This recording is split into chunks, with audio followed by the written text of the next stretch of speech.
Hey guys, what's going on? Robert for International Pulse Research. Mais um vídeo para vocês, diretamente da Costa Oeste. Bom, não se inscreva de inscrever no canal, below the screen right there. O nosso telefone, o WhatsApp é 385-529-7931. Once again, 385-529-7931.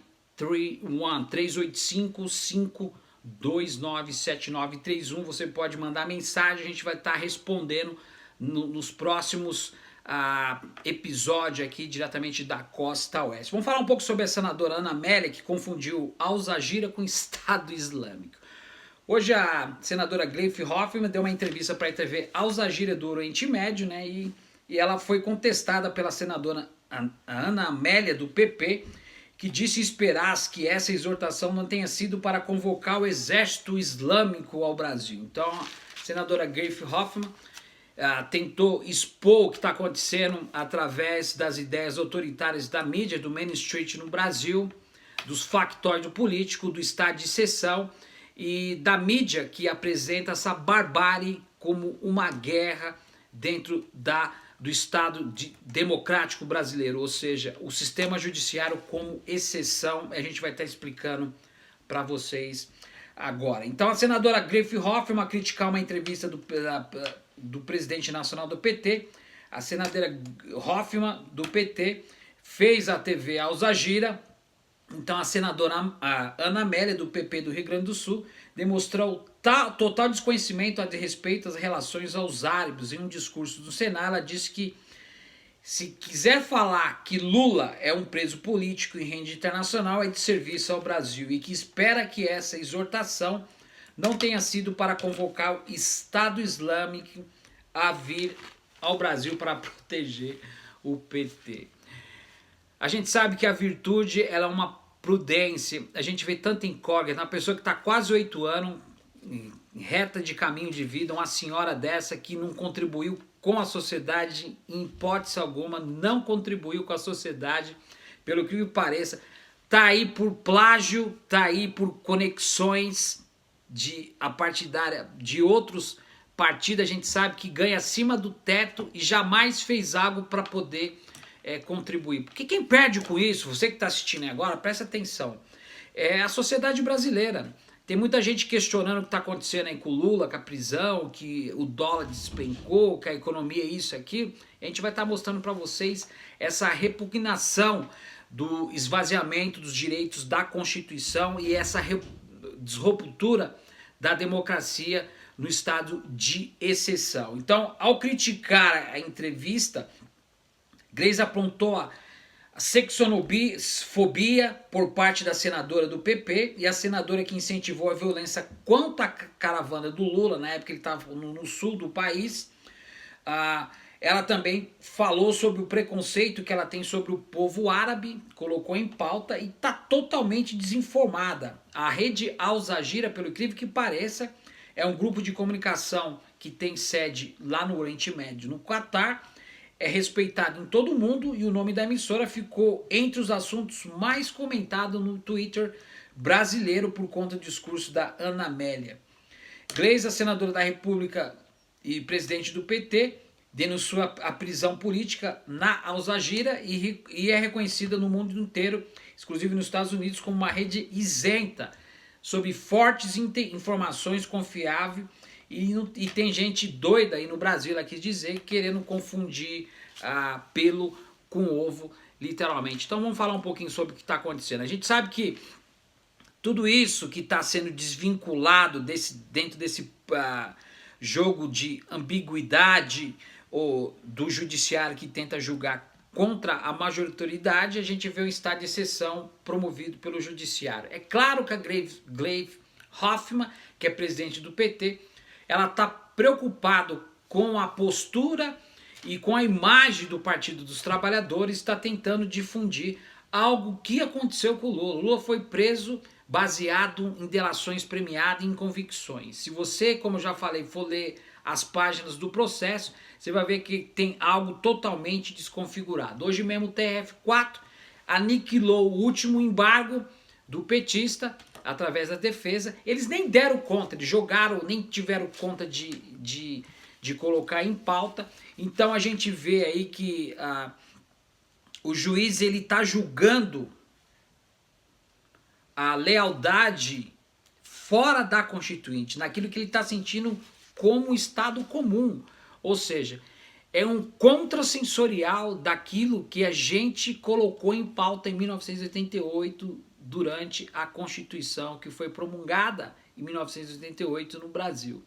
Então a gente vê que a estratégia aí para poder aniquilar a esquerda, principalmente o PT, porque quem perde hoje não foi o Lula que perdeu. Quem está perdendo é a sociedade brasileira, porque a gente vê todas as pautas aí, ó, relacionadas às ações sociais, tudo que está acontecendo. Ó, já falei para vocês que nós estamos aí com mais de 5 milhões de pessoas abaixo da linha da pobreza.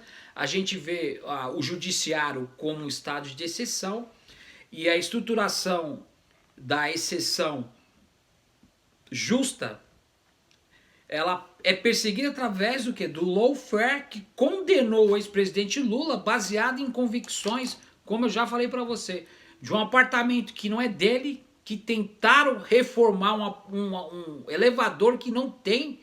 Então é uma coisa totalmente oposta, que a gente vê o esvaziamento dos direitos da Constituição dentro dessa ruptura da democracia. Então a gente vê que durante essa falácia dessa senadora que tentou confundir rede Al-Jazeera com o Estado Islâmico, que não tem nada a ver, que a gente sabe quem foi criado, a gente não vai entrar em detalhe aqui, e não é à toa que eles estão lá na Síria para poder estruturar a Síria, como nós já falamos em outros vídeos, e colocar o país aí a serviço do entregadorismo, como a gente sabe como é que está funcionando as estratégias. Bom, essa semana aqui também a gente tivemos a ilustre presença dos quatro patetas. A Raquel Dodge, ministra do STF, que estava aqui na Harvard University para poder também vir contar a história da carochinha. Ela é protetora, a tiete de Michel Temer, informante da CIA, e é a que blinda o pessoal do PSDB. A gente sabe que Geraldo Alckmin fez a delação pela calada da noite, debaixo da mesa, enquanto está todo mundo descansando. Por outro lado, o ministro Barroso também falou sobre o estado de direito do Brasil, que a democracia tem que ser ponderada quando todos nós estivermos unidos em um único sentido. A filha dele que está fazendo um curso de mestrado na Harvard, a gente vê aí que a elite, ela se preocupa realmente com o pobre nordestino, ela quer que se lasque o pobre, o nordestino, o negro, enfim, as classes desprivilegiadas no Brasil. Então, durante essa entrevista, os apresentantes Sérgio Moro, Procurador-Geral da República, Raquel Dodge, o ministro do STF, Luiz Roberto Barroso, e também o Marcelo Bretas, o 3+4 do Zoinho, que tem aí uma fábula de imóveis, tem um imóvel alugado para o Bradesco no Rio de Janeiro, tem uma esposa também que é juíza, que recebe 2 auxílio moradia, está totalmente vendido, ele que colocou o Almirante Otto na cadeia por mais de 40 anos, um cara que era estrategista, sabia como refinar urânio, fez uma planta de um submarino nuclear, e a gente está vendo aí que é claro que eles estão ditando as regras para que as coisas possam ser feitas através do entregadorismo. Então o Marcelo Bretas ele colocou em pauta que não se lembra que o juiz que acumula auxílio moradia, como ele e sua mulher, tem um patrimônio de mais de 6 milhões de reais em imóveis. E aqueles que estiveram acompanhando mais de perto também tomaram conhecimento de que o tal simpósio era um evento atual da Escola de Direito da Universidade de Harvard, transparecendo algo tradicional para os palestrantes. Então ela foi suprida a maioria das reportagens, que está desconfigurada. A gente sabe que a filha do Roberto Barroso está estudando lá há pouco tempo e faz graduação de Direito na Universidade Americana desde agosto do ano passado. Então o curso desses anos da Universidade de Harvard teve um custo total, ou seja, as palestras teve custo total aproximadamente de $45 mil, e mais $3.959 em taxas e cerca de 80 a 1.200 dólares em livro, sem moradia, sem limitação. Entre os patrocinadores do simpósio é a Fiesp e a Firjan. Fiesp, a gente sabe quem que é a Fiesp, quem está querendo ser candidato aí o estado ao governo do estado de São Paulo, o SCAF, que faz parte aí da ciranda dos empresários e que é para quem tudo eles interessa.